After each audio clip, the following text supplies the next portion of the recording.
महाराष्ट्र में लातूर जिले के उदगीर में all India Muslim law board ने केंद्र सरकार की संयुक्त संसदीय समिति की वक्फ रिपोर्ट के खिलाफ दिल्ली में जंतर मंतर पर हो रहे धरने को अपना समर्थन दिया। ये दुर्भाग्यपूर्ण है कि संसद में वक्फ संशोधन विधेयक पेश किया गया है। भारतीय मुस्लिम समुदाय की भूमिका और राय को नजरअंदाज कर एक तरफा और मनमाना प्रस्ताव पेश किया गया। ये बेहद निंदनीय है। इसलिए दिल्ली के जंतर मंतर पर धरना दे रहे Muslim brotherhood all India Muslim law board Udgir ने बिल वापस लेने का समर्थन किया है। इनमें सामाजिक संस्था और राजकीय पदाधिकारी तंबोली एजाज जन परिवर्तन सेवा संघ के संस्थापक अध्यक्ष अजहरुद्दीन शेख फारूकी, मोहम्मद मौलाना अजीजुर रहमान, डॉक्टर शफीकुर रहमान, शेख मोहिउद्दीन, मौलाना जकर साहब पठान, मंजूर खान और सहित 30 लोगों द्वारा हस्ताक्षरित एक याचिका लातूर जिला कलेक्टर के माध्यम से महामहिम राष्ट्रपति द्रौपदी मुर्मू को भेजी गई है। टारगेट करके मुस्लिम का जो एक वक्फ बोर्ड का बिल लेकर के इसके अंदर सुधारणा करने का ऐसा एक इनका प्लानिंग चालू है। हमेशा इन्हों एक समाज को टारगेट करके लेके चल रहे हैं। कभी मंदिर का, कभी मस्जिद का, कभी हिंदू मुस्लिम, कभी इंडिया पाकिस्तान, ऐसा कुछ मंदिर है मस्जिद के अंदर वो उसका कुछ भी लेके आके ऐसा टेंशन पैदा कर रही। और ये वक्फ बोर्ड की ज़मीन गवर्नमेंट का कोई लेना देना नहीं है, सिर्फ इतना है कि उसका रेट देख करो बोल के दिए वाला है।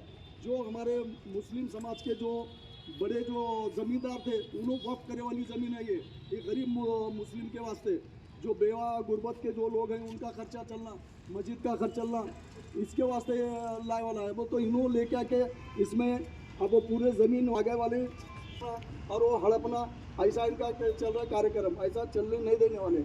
और इतने से कुछ भी नहीं होने वाला है। आइंदा से आगे चल के अपने को अभी आंदोलन करना पड़ेगा, उसके वो भी तैयारी करना पड़ेगा। इतना बोल के मैं वापस उनके इंतज़ाम के लिए हुकूमतें आगे बढ़ना चाहिए था और मुसलमानों को आगे बढ़ाना चाहिए था।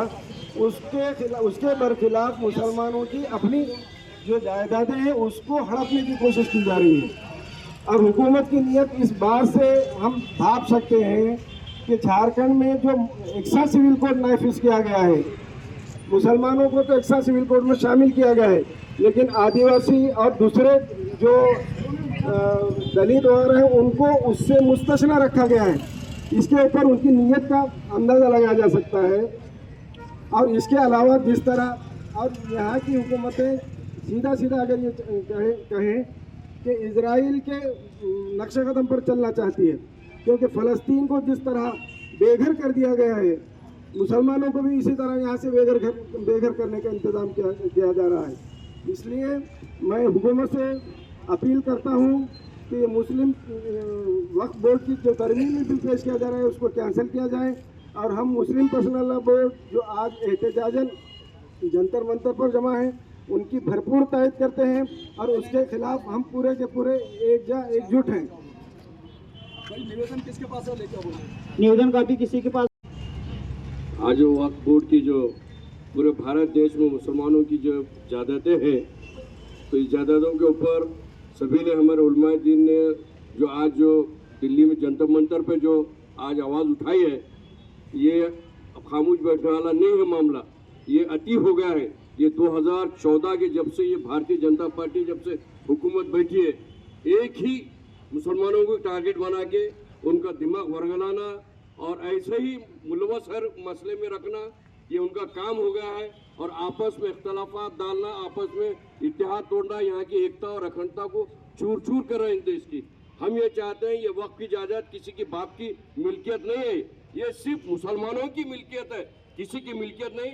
इसमें हमारे कई तंजीमें, कई इसमें हमारे फिरके हैं, शिया सुन्नी वक्फ बोर्ड कई, इसके ऊपर जैसा कि आप बता रहे हैं कि जो वक्फ बोर्ड की जायदाद है अब सिटी सेंटर में आए और ये मोड़ पे आने की वजह से इनका मोड़ पूरा जहन नीयत खराब हो चुकी है, इस देश की नई नीयत। तो हम ये चाहते हैं कि आने वाले दिनों में हम गुजारिश कर रहे हैं कि देश के प्रधानमंत्री को अपने जो आपने वक्फ बोर्ड की जो बिल पास किया वापस ले और दोबारा जिस तरह से उसी तरह से चलने दीजिए। मैं इतना कहते हूँ, अपनी जगह तो अस्सलाम वालेकुम रहमतुल्लाह।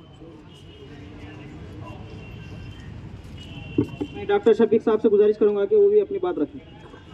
बिस्मिल्लाहिर्रहमानिर्रहीम, नहमदुहु व नुसल्ली अला रसूलिहिल करीम, अम्मा बाद। मोहतरम दोस्तों, सबसे पहले मैं ये बात क्लियर करना चाहता हूँ कि मुस्लिम वक्फ बोर्ड की जो जायदादें हैं वो किसी हुकूमत से दी हुई या किसी के दान धर्म में आई हुई नहीं है। के पास 500 एकड़ जमीन थी, 200 एकड़। हाथ ऊपर करके बोलिए अभी, वक्फ को सियासी रंग देना बंद करो, वक्फ को सियासी रंग देना बंद करो, वक्फ संशोधन बिल वापस लो, वक्फ संशोधन बिल वापस लो। वक्फ अल्लाह की मिल्कियत है, हर हम सब मुसलमान उसके अमीन हैं। ये सारी वक्फ की जायदाद ये अल्लाह की है, इससे कोई छेड़छाड़ नहीं कर सकता। इसके बाद मैं मंजूर खान साहब से गुजारिश करूंगा कि भी अपनी हालत का इजहार करें। भारत सरकार ये जो बिल लेके आया, मैं उसका निषेध करता हूँ। ये नहीं लेते तो जब तक आप वापस नहीं लेंगे हम पूरे मुल्क में धरना देंगे। जिस तरह से जमात उलमा ने दिल्ली के अंदर पार्लियामेंट में 2014 में जो जेल बरूद तहरीक चलाई थी, हम जेल बरूद तहरीक हम चलाएंगे। इसीलिए हमने मुतालबा करते हैं हुकूमत हिंद से कि वक्फ तरमीमी बिल को